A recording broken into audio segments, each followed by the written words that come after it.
rebellion in the ranks. Now Korah the son of Izhar, son of Kohath, son of Levi, and Dathan and Abiram the sons of Eliab, and On the son of Peleth, sons of Reuben, took men. And they rose up before Moses, with a number of the people of Israel, 250 chiefs of the congregation, chosen from the assembly, well-known men. They assembled themselves together against Moses and against Aaron and said to them, "You have gone too far. For all in the congregation are holy, every one of them, and the Lord is among them. Why then do you exalt yourselves above the assembly of the Lord?" When Moses heard it, he fell on his face, and he said to Korah and all his company, "In the morning the Lord will show who is his, and who is holy, and will bring him near to him. The one whom he chooses he will bring near to him. Do this, take censers, Korah and all his company, put fire in them and put incense on them before the Lord tomorrow, and the man whom the Lord chooses shall be the Holy One. You have gone too far, sons of Levi."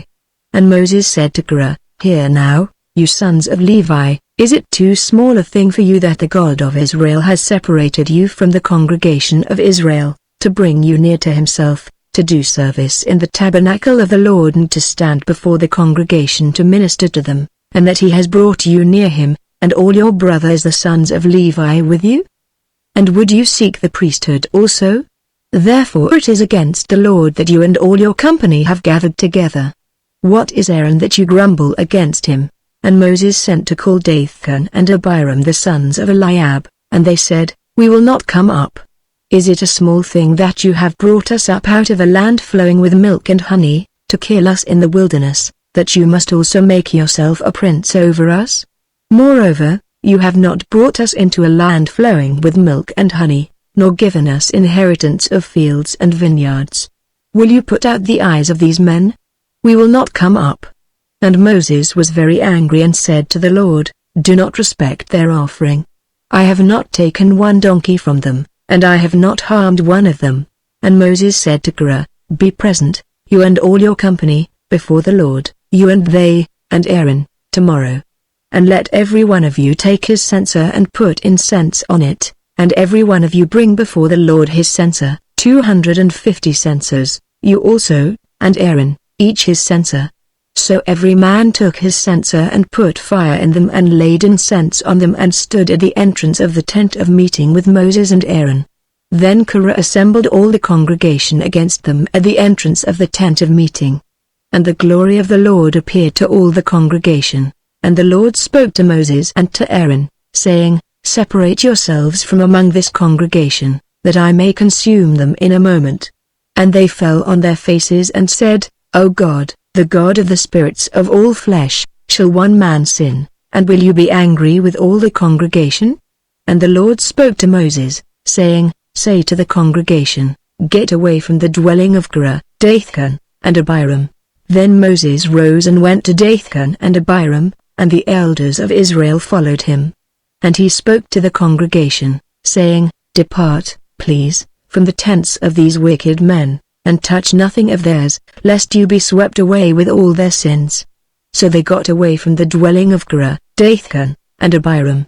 And Dathan and Abiram came out and stood at the door of their tents, together with their wives, their sons, and their little ones.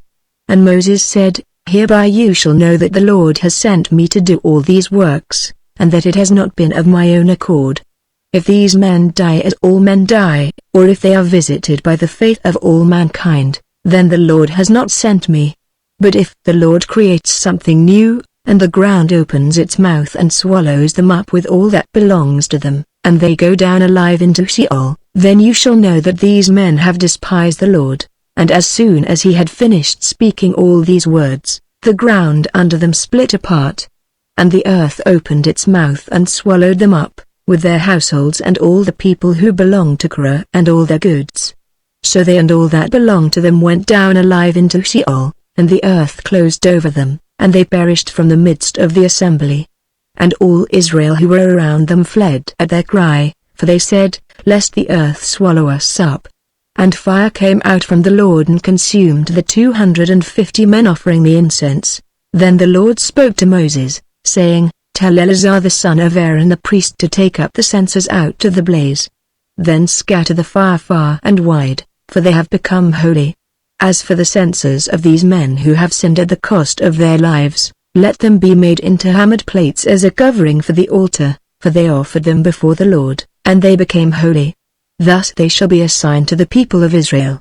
So Eleazar the priest took the bronze censers, which those who were burnt had offered, and they were hammered out as a covering for the altar, to be a reminder to the people of Israel, so that no outsider, who is not of the descendants of Aaron, should draw near to burn incense before the Lord, lest he become like Korah and his company, as the Lord said to him through Moses.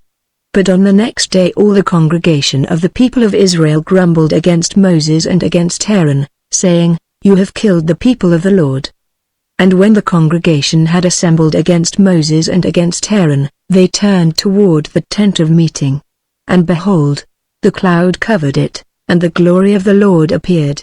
And Moses and Aaron came to the front of the tent of meeting, and the Lord spoke to Moses, saying, "Get away from the midst of this congregation, that I may consume them in a moment." And they fell on their faces. And Moses said to Aaron, "Take your censer, and put fire on it from off the altar, and lay incense on it, and carry it quickly to the congregation, and make atonement for them, for wrath has gone out from the Lord, the plague has begun." So Aaron took it as Moses said, and ran into the midst of the assembly. And behold, the plague had already begun among the people. And he put on the incense and made atonement for the people. And he stood between the dead and the living, and the plague was stopped. Now those who died in the plague were 14,700, besides those who died in the affair of Korah. And Aaron returned to Moses at the entrance of the tent of meeting, when the plague was stopped. The Lord spoke to Moses, saying, "Speak to the people of Israel, and get from them staffs, one for each father's house, from all their chiefs according to their fathers' houses, 12 staffs. Write each man's name on his staff, and write Aaron's name on the staff of Levi. For there shall be one staff for the head of each father's house. Then you shall deposit them in the tent of meeting before the testimony, where I meet with you. And the staff of the man whom I choose shall sprout. Thus I will make to cease from me the grumblings of the people of Israel, which they grumble against you." Moses spoke to the people of Israel. And all their chiefs gave him staffs, one for each chief, according to their fathers' houses, 12 staffs. And the staff of Aaron was among their staffs.